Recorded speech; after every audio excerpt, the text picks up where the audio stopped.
Hello दोस्तों, इस video में हम बात करेंगे गॉडफ्रे फिलिप्स इंडिया का स्टॉक एनालिसिस के बारे में। इसके बारे में सारी चीज़ें हम समझेंगे।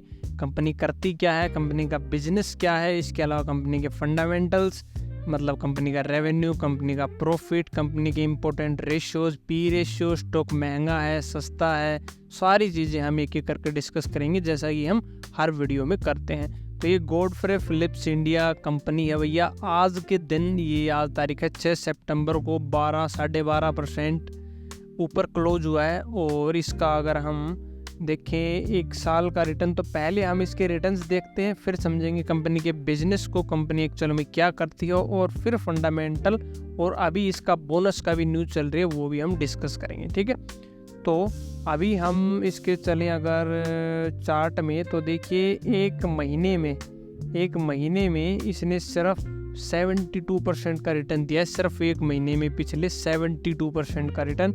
एक साल की बात करें तो 239%, और 5 साल की बात करें तो 618%।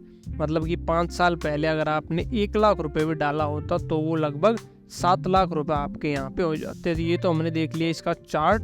अब हम चलते हैं नीचे, और उससे पहले हम चलते हैं इसकी वेबसाइट पे, इसके बिजनेस को समझते हैं। तो ये गॉडफ्रे फिलिप्स की वेबसाइट है, और इसमें हमें क्या देखने को मिलेगा, यहाँ पर सारी चीज़ें बता रखी है। देखो क्या है, गॉडफ्रे फिलिप्स इंडिया जो है कंपनी ऑफ मोदी एंटरप्राइजेज के Modi group is one of the largest FMCG company है इंडिया की। करते क्या है, सिगरेट्स बनाते हैं और अनमैन्युफैक्चर्ड टोबैको और कॉन्फेक्शनरी के जो आइटम्स है, जो ज़्यादा मीठे वाले जो आइटम्स होते हैं, चॉकलेट टाइप, स्वीट टाइप। ठीक है, तो मेनली इनका सिगरेट्स और टोबैको का बिजनेस है। तंबाकू और सिगरेट्स वाला जो बिजनेस है इनका मेन बिजनेस। ठीक है, ये हमने देख लिया कंपनी करती क्या है। जैसे कि ITC है वैसे ही ये है एक तरीके से, आप ये मान लो। अब हम चलते हैं वापस अपने फंडामेंटल्स पे। तो फंडामेंटल्स पर यहाँ पर हम आते हैं, तो यहाँ पर देखिए सबसे पहले मार्केट कैपिटलाइजेशन की बात करें तो 33,240 करोड़ की कंपनी है। पी रेशियो में हर अपने स्टॉक एनालिसिस वीडियो में बताता हूँ कि पी रेशियो देखना कितना ज़रूरी है। पी रेशियो से हमें क्या पता चलता है, प्राइस टू अर्निंग रेशियो, मतलब कि कंपनी की टोटल अर्निंग जो है वो, जैसे कि हम EPS अर्निंग पर शेयर होता है ना, अर्निंग पर शेयर, और पी रेशियो क्या हो गया हमारा, प्राइस टू अर्निंग रेशियो, कि शेयर का प्राइस कितना है, और अर्निंग रेशियो हम EPS की बात करें डिवाइड बाई EPS, तो वहाँ से पी रेशियो अपना निकल के आ जाता है। तो पी रेशियो क्या बताता है हमें, अगर स्टॉक का पी इंडस्ट्री पी से कम है तो मतलब वो स्टॉक उस प्राइस पे सस्ता है, और अगर स्टॉक पी इंडस्ट्री पी से ज़्यादा है तो मतलब वो स्टॉक महंगा है उस प्राइस पे। तो इसमें देखते हैं, देखो स्टॉक का पी है 38.78 और इंडस्ट्री का पी है 31.23, मतलब कि ज़्यादा है तो इस प्राइस पे ये स्टॉक महंगा है। तो थोड़ा सा इसमें करेक्शन होगी तो आप इसको बाई कर सकते हैं, पी इससे कम आ जाएगा। ये एक फैक्टर है ना, कोई ज़रूरी नहीं है। अब अगर कंपनी अच्छी है, थोड़ा बहुत पी ज़्यादा है तो उस प्राइस पे भी ले सकते हैं, लेकिन इसने पिछले एक महीने में ही 70% का जो है ग्रोथ दिखाई है। तो ये थोड़ा नीचे तो आएगा, एक बार करेक्शन तो ये अच्छी खासी करेगा, तो उस टाइम पे आप इसको बाई कर सकते हो अगर इसके फंडामेंटल्स और सब कुछ अगर अच्छे हैं और आपका विचार है तो। ठीक है, तो ये हमने देख लिया। यहाँ पे दूसरी चीज़ हम देखते हैं, हर स्टॉक में डेट टू इक्विटी रेशियो कितना है, मतलब कि कर्जा कंपनी पे कितना है, और डेट टू इक्विटी रेशियो 1 से कम होना चाहिए, ये अपनी कंडीशन रहती है। और इसमें 0.08 है, मतलब कि ऑलमोस्ट कंपनी डेट फ्री है, कर्ज मुक्त कंपनी है, जो कि बड़ी अच्छी चीज़ है। ठीक है, ROE 20% है, बहुत बढ़िया है। EPS 164 है, ठीक है। डिविडेंड यील्ड 0.88% है, ये भी ठीक है। 1% के आसपास डिविडेंड यील्ड हो तो अच्छी मानी जाती है। उसके बाद हम देखते हैं कंपनी के फंडामेंटल्स को। तो फंडामेंटल्स में रेवेन्यू देखते हैं सबसे पहले।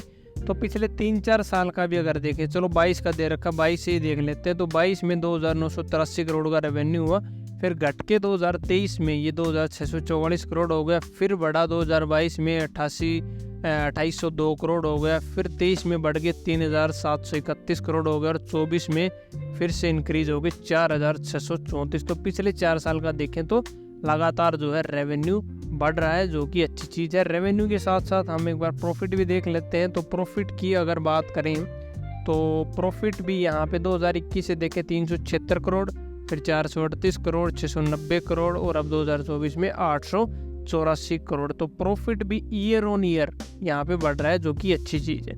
फिर चलते हैं कंपनी क्या करती है, ये तो हमने देख लिया भैया। सिगरेट्स और टोबैको प्रोडक्ट्स मेनली ये बनाती है, और इसी के साथ में जो ये मालबोरो वगैरह और ये सब आपने तो देखा ही होगा, है ना। तो ये सारे इन्हीं के प्रोडक्ट्स हैं, उस पर लिखा भी होता है, तो कभी देखना, अगली बार ट्राई करो तो।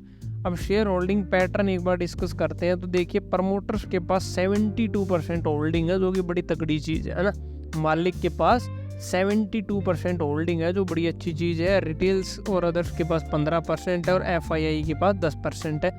बढ़िया स्ट्रक्चर है, कोई दिक्कत नहीं मेरे हिसाब से। अब थोड़ा सा और नीचे चलते हैं, तो top mutual fund, in mutual funds ने भी इसमें कुछ इन्वेस्ट कर रखा है, जिसका नाम यहाँ पे दिया गया है।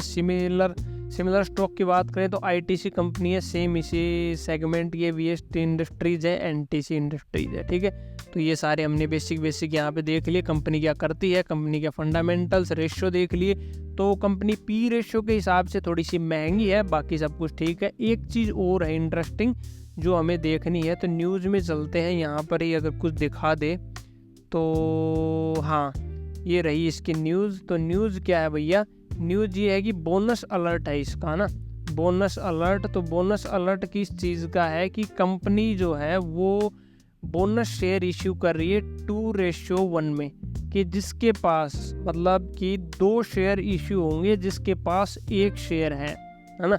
आपके पास अगर 100 शेयर हैं तो आपके पास कितने हो जाएंगे, 300 शेयर यहाँ पे हो जाएंगे, ठीक है बेसिकली।